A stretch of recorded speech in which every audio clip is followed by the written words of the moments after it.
Welcome to my channel.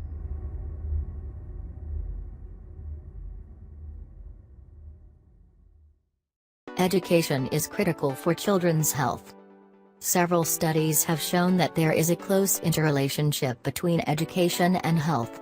Level of education in relation to health is particularly important among women. It has been found that better education, particularly among mothers, is widely associated with better children's health.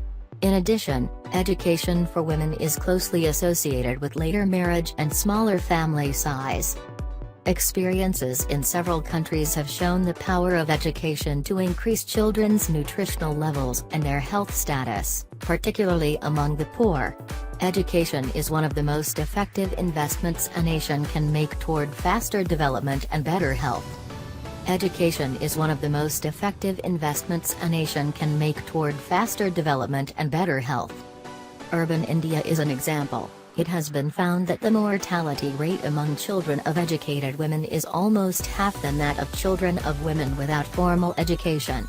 In the Philippines, primary education among mothers has reduced the risks of child mortality by half, and secondary education reduces that risk by a factor of 3. Better education is also critical for adults as well. A study in rural Ghana on health protective behaviors related to HIV/AIDS infection among adults found that individuals with more education had a more protective health behavior, thus decreasing the risk of contracting the infection. More educated people are likely to live longer, to experience better health outcomes, and to practice more frequently health-promoting behaviors. As a contrast, lack of education and poverty have a detrimental effect on health. For example, those without education and living in poverty suffer more frequently from malnutrition. As a result, they have an increased propensity to a host of diseases, a lower learning capacity, and an increased exposure and vulnerability to environmental risks. Poor children in families without any formal education frequently lack stimuli critical to growth and development. Poverty cannot be defined solely in terms of lack of or low income. Little or no access to health services, lack of safe water and adequate nutrition, illiteracy or low educational level, and a distorted perception of rights are essential components of poverty. In addition to lack of education, poverty is one of the most influential factors for ill health, and ill health, in a vicious cycle, can lead to poverty. Education is critical in breaking this cycle.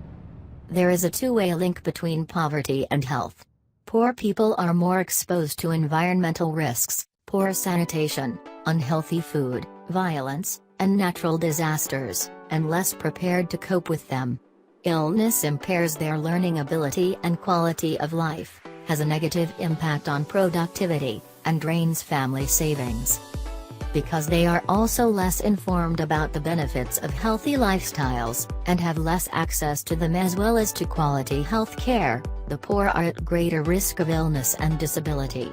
It is estimated that 1/3 of deaths worldwide, some 18 million people a year or 50,000 a day, are due to poverty-related causes.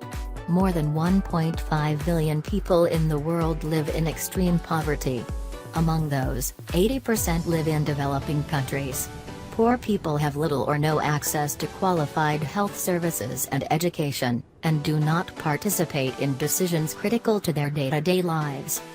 Those who live in extreme poverty are 5 times more likely to die before age 5, and 2.5 times more likely to die between 15 and 59 than those in higher income groups. The same dramatic differences can be found with respect to maternal mortality levels and incidence of preventable diseases. Increased income alone cannot guarantee better nutrition and health.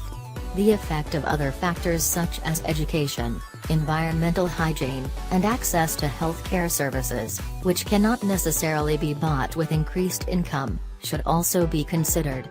College graduates can expect to live at least 5 years longer than individuals who have not finished high school.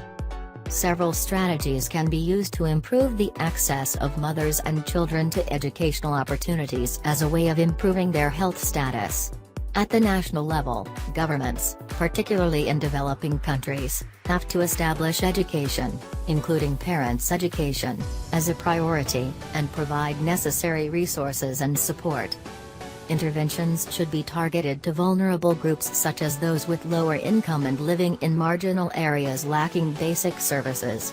At the international level, lending institutions have to implement debt reduction policies for those countries willing to provide increased resources for basic education. Although an important goal is to reduce economic inequity to improve the health status of populations, better education can provide substantial benefits in the health of populations, even before reducing the economic gap between the rich and the poor.